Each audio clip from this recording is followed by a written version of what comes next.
চিকনাদের দল এসেছে। My country, my people, all চিকনাস। সখা বাবু, আমাদের বন্ধু আর ওদের স্ত্রীরা এসে গেছে। আচ্ছা। আর দুটো রুম লাগবে। ও হয়ে যাবে। হানিমুন বুঝি? হ্যাঁ সখীদা, হানিমুন। ও দুষ্টু ছেলে, সখী নয় সখা।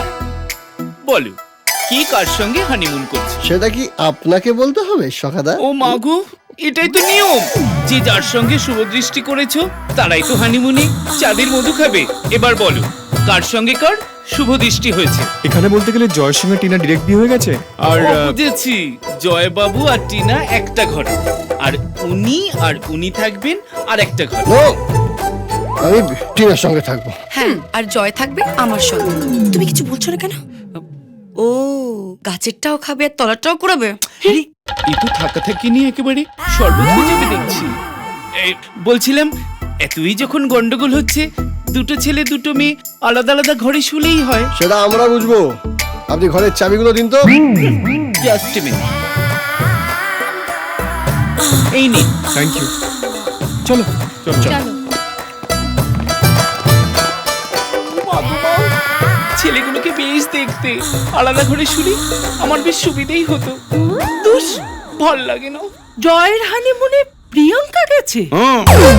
অদ্ভুত ব্যাপার তো। তার মানে দো ফুল এক মালে। তাও মা একেবারে জড়াজড়ি করে গিয়েছে। দেখে মনে হবে টিনা ওর কেউ নয়, প্রিয়াঙ্কাই ওর সব। গেরা কর, হ্যাঁ? খবর লাগা। মা আমি লাগাবো কি করে মা? তুই এবারে উকিল থেকে গোয়েন্দা হয়ে যা। সোজা ব্যাংকক চলে যা, খবর নে ওদের আসল মতলবটা কি। সত্যি পিকু, তোমাকে এইভাবে কাছে পেয়ে যাবো ভাবতেই পারি। যে তোমার বিয়ে হয়ে যাওয়ার পর তুমি আবার আমার বুকে এভাবে ফিরে আসবে। আমি তো সব আশা ছেড়েই দিয়েছিলাম। কিন্তু আমার বিশ্বাস ছিল আমি তোমাকে পাবো। পেয়ে তো গেলাম, কিন্তু ধরে রাখতে পারবো কিনা জানি না। আমার না খুব ভয় করছে জানো, কিছু একটা গন্ডগোল হবেই। একদম চিন্তা করো না। চিন্তা তো হবেই। যেভাবে ওই জয় তোমার সাথে থাকবার জন্য ছটফট করছিল, আমার মনে হয় তোমাদের ফুলসজ্জা হয়ে গেছে। বিশ্বাস করো, আমার বিয়ে হয়ে গেছে তো কি হয়েছে?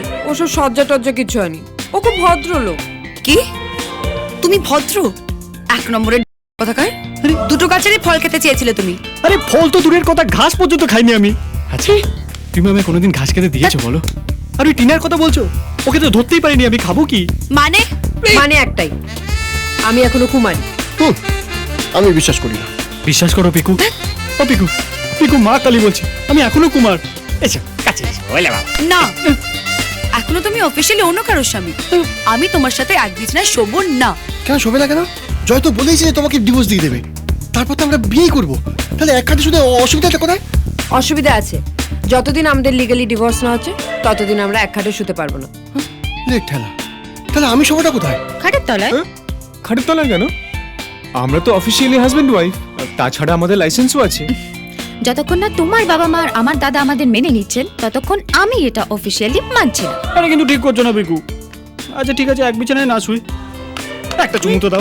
একদম না, প্রথমে চুমু, তারপরে আস্তে আস্তে আরো অনেক কিছু, তাই না?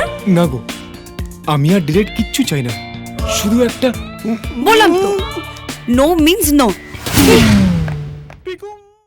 মনের সার্কাসে লাইফের বাইপাসে কেউ নেই তুই ছাড়া, সে কথা জেনে নে।